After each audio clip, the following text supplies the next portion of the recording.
Hello friends, welcome to Kalyani சுலகம். இன்றைக்கி இந்த வீடியோவில் ஒரு சூப்பரான முள்ளங்கி போட்ட கருவாட்டு குழம்பு செஞ்சு காமிக்க போகிறேங்க. நீங்கள் இந்த குழம்பு செய்கிறப்ப சோறு கொஞ்சம் அதிகமாக போட்டு வடிச்சிக்கிங்க. ஏன்னா எல்லாருமே ஒரு கைப்பிடி அளவுக்கு அதிகமாக தான் சாப்பிடுவாங்க உங்கள் வீட்டில். இந்த குழம்புனுடைய டேஸ்ட்டு அவ்வளோ சூப்பராக இருக்கும்.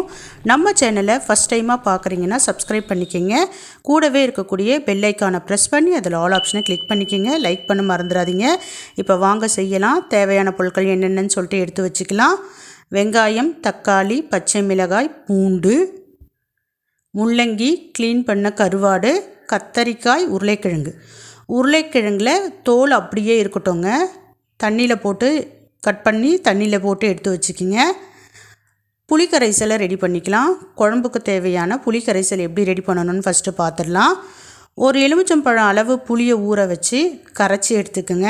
இது கூட கொஞ்சமாக மஞ்சள்தூள் சேர்த்துக்குங்க. குழம்பு மிளகாய்த்தூள் காரத்துக்கு ஏற்ப சேர்த்துக்குங்க. நான் ஒரு 3 ஸ்பூன் சேர்த்துக்கிறேன். நான் ஒரு 6 பேர் சாப்பிட்ற மாதிரி இந்த குழம்பை வச்சு காமிக்க போகிறேன். இப்போ இது கூட ஒரு பெரிய சைஸ் தக்காளி, நல்ல பழுத்த தக்காளியாக இருக்கணுங்க, கட் பண்ணிவிட்டு இது கூட சேர்த்துக்கலாம். கொஞ்சமாக கருவேப்பிலை, கொஞ்சமாக கொத்தமல்லி சேர்த்துக்கலாம்.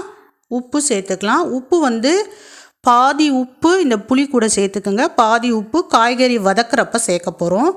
இப்போ கை வச்சு நல்லா கரைச்சிக்கிங்க. இந்த மாதிரி நல்லா கரைச்சிட்டு தேவையான அளவு தண்ணி ஊற்றிக்கிங்க. உங்களுக்கு எவ்வளோ குழம்பு வேணுமோ அதுக்கேற்ற மாதிரி தண்ணி ஊற்றிக்கிங்க.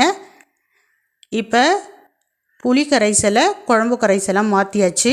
இது அப்படியே இருக்கட்டும். இப்போ ஸ்டவ் ஆன் பண்ணி சட்டி வச்சுக்கலாம். எண்ணெய் விட்டுக்கலாம். எண்ணெய் காய்ந்த பிறகு கடுகு பொரிய விட்டுக்கலாம். வெந்தயம் சேர்த்து பொரிய விட்டுக்கலாம். இப்போ பூண்டு, வெங்காயம் ரெண்டுத்தையும் ஒன்றா சேர்த்துக்கலாம். வெங்காயம் நல்லா வதங்கணுங்க. சின்ன வெங்காயம் சேர்த்து செஞ்சிங்கன்னா இன்னும் ரொம்ப நல்லாயிருக்கும். இப்போ வெங்காயம் வதங்கிடுச்சு. கட் பண்ண முள்ளங்கியை சேர்த்துக்கலாம். முள்ளங்கி சேர்த்த பிறகு பொறுமையாக ஒரு 5 நிமிஷத்துக்கு நல்லா வதக்கிக்கலாம். முள்ளங்கியில் இருக்கக்கூடிய அந்த நீர் சத்து அப்படியே எண்ணெயிலேயே வதங்கி குறையணுங்க.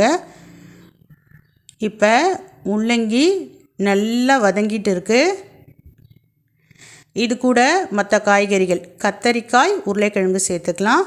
கத்தரிக்காயும் உருளைக்கிழங்கும் நான் 2 எடுத்திருக்கேன். முள்ளங்கி மட்டும் ஒரு 300 கிராம் எடுத்திருக்கேன். இந்த முள்ளங்கி கருவாட்டு குழம்புக்கு முள்ளங்கி அதிகமாக இருக்கணும்.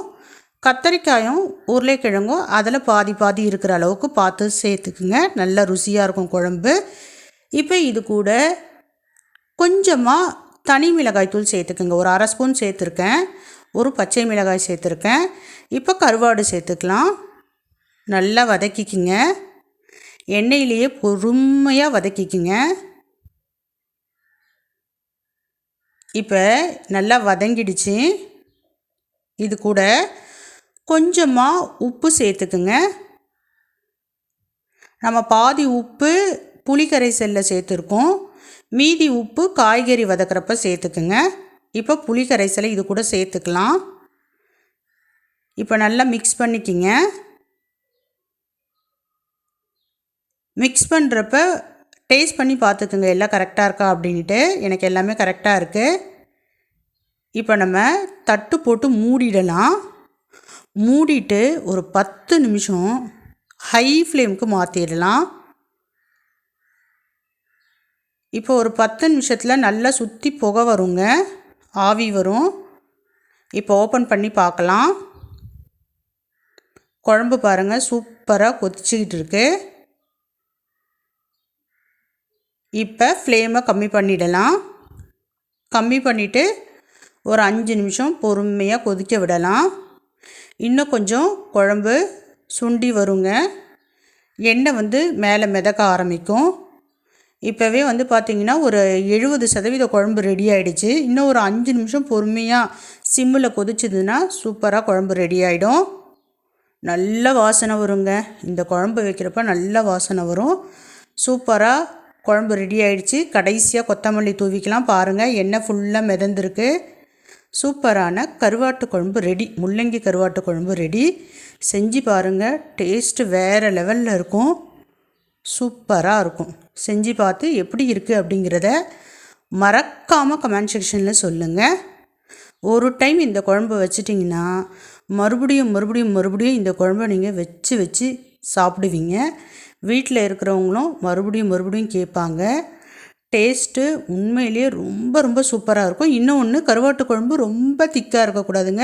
இந்த பக்குவத்துக்கு தான் இருக்கணும். பாய்.